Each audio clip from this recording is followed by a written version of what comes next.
Last week, we had an incredible adventure story with an incredible man, Mr. Joey Evans, doing the Dakar Rally.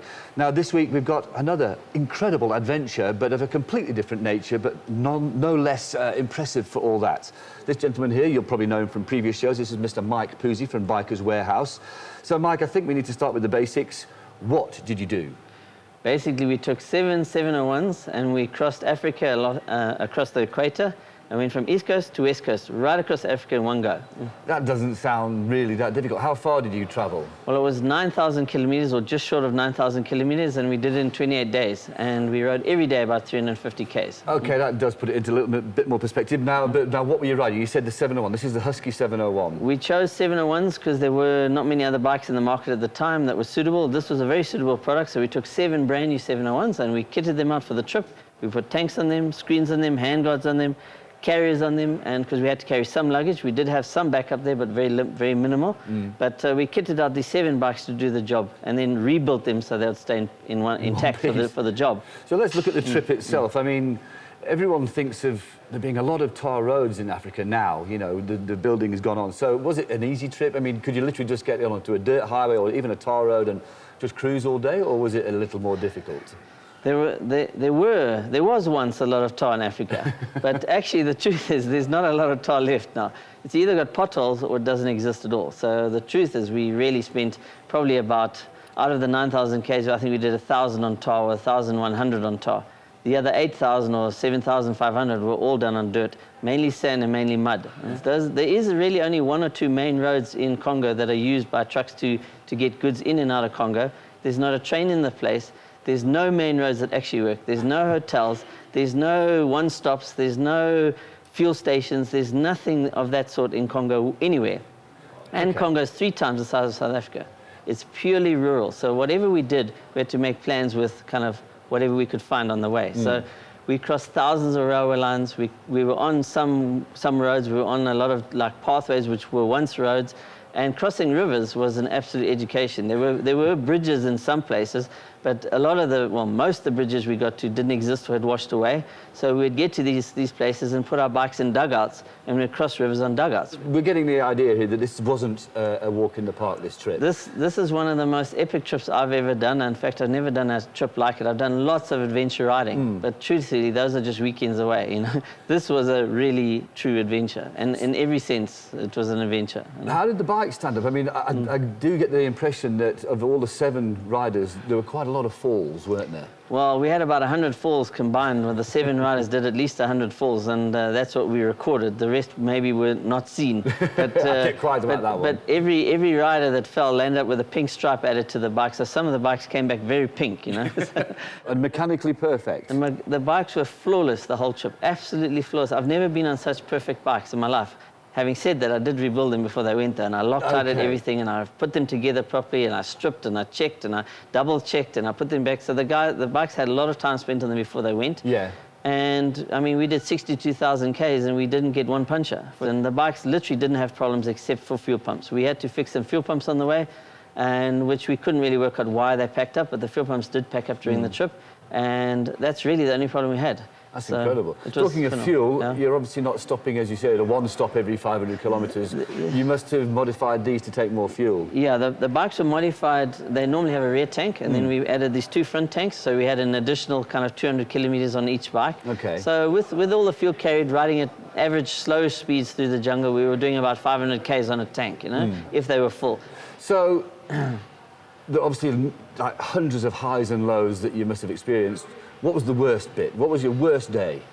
Well, I think there was one particular day was just sand, and it just didn't end. And it got so thick at the end that we were paddling the bikes the last 2 or 3 hours till about 11, 12 at night.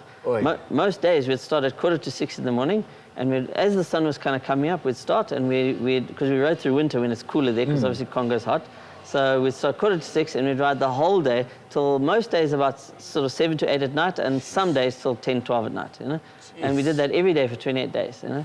And then Give me some of the highs. What were some of the most... You find yourself somewhere and you just go, this is amazing. There must have been a few of those. Well, there were some amazing things to see. I mean, you get to these places that are unseen because nobody goes there, and they're not recorded. They're not holiday destinations. But when you get to them, these lakes. I mean, I've never seen lakes so big and so vast. I've never seen some of the scenery that I saw riding through those jungles. When you come on the top of a crest of a mountain, you look down and you see thousand kilometers of just jungle below you. It's mind-blowing, Yeah. So you're travelling through the Congo, not possibly the safest country in the world. What did you do about that? Well, obviously, Mark Bristow runs Kibali mine up there, one of the biggest mines in the world, if not the biggest mine. And of course, he generates revenues around about 300 million a week for Congo, so it's fairly significant.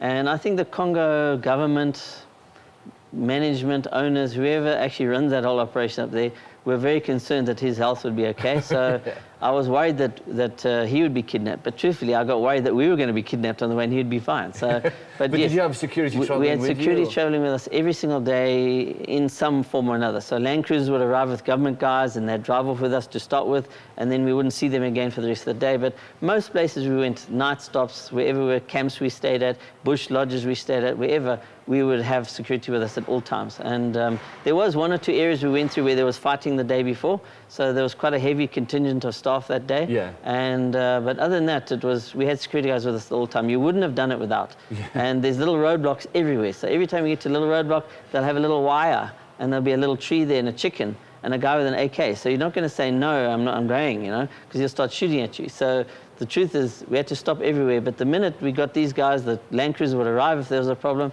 and it would all be sorted in 5 seconds and we'd be on our way again. So we were very fortunate, very fortunate. So you get to the end. Yeah. Is your first emotion immediately like, thank God that's over, never again? Or did you realise that even at that moment, when it's still really fresh, that you've done something epic and very special? Well, to be honest, it was even epic before we started, because it was quite a thing to get to Mombasa. We stayed in a great hotel there in the beachfront and said, hey, this is fantastic. This is going to be a nice trip. This seems easy, We got air conditioning the first day. It was wonderful. We touched the sea, swam in the ocean on that side, on the Indian side, and then off we went. And then, of course, once we went past Kibali with that big gold mine, once we left Kibali, the roads ended, and that was it. We were now fully in Congo, in the jungle. That was the end of the honeymoon. That was the end of it, man. And now we're in the real life-changing experience. And every day was a life-changing experience, because you have to think on your feet and decide, are we going to go this way, are we going to go that way, how to get through. We've got no maps, we've got no referencing. Even the rurals don't know where the next town is, because they don't travel, because there's no roads. So the rural people just stop and say, hey, I need to get to this town. Where is it? How far? It's about 30 km from me. Is it this way or is it this way? And the rural guys go, this way.